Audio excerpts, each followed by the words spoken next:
અમારી ચાલુ રે હવે ઉભો ને એક વાગ્યાનો ટાઈમ આલેલો બેહી જવાનું ખુરશી પર તમારે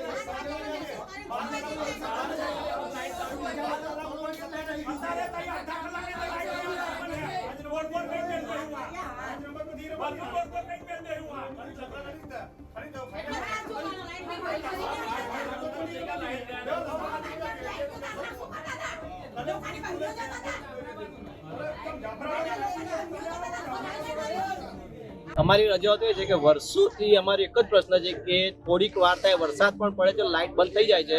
અમે વર્ષોથી એક જ રજૂઆત છે કે અમારી ડીપી ચેન્જ કરો. બસ સ્ટેન્ડ ને અમારે ઓછામાં ઓછા 6 મહિના પણ નથી થયા, જ્યારે એની લાઇટ સાંજના 4 વાગ્યાની ચાલુ થઈ ગઈ, એની ડીપી ચેન્જ થઈ ગઈ છે. રામનગરમાં પણ ડીપી નાખી છે, એની રજૂઆત પણ અમે કરી, પણ એ લાઇન પણ નથી આપતા. વર્ષોથી અમારે નાળા પરથી છે જે શેરાપાગોળ નાડું કરું ત્યાં પણ ડીપી નાખેલી છે, ત્યાંથી લાઇટો ચાલુ હોય છે હંમેશા. અમારી લાઇટો કલાકો સુધી બંધ હોય છે. એનો પ્રશ્ન એ છે કે સવાર 6:30 વાગ્યાની લાઇટ લીધી છે, હજુ સુધી એનો કોઈ નિકાલ નથી. કોઈ 13 કલાક થયા ઓછામાં ઓછા. અમે MGVCL માં આવ્યા છે રજૂઆત કરવા માટે. હાલમાં કોઈ એન્જિનિયર પણ અમને જવાબ આપવા માટે બેઠો નથી.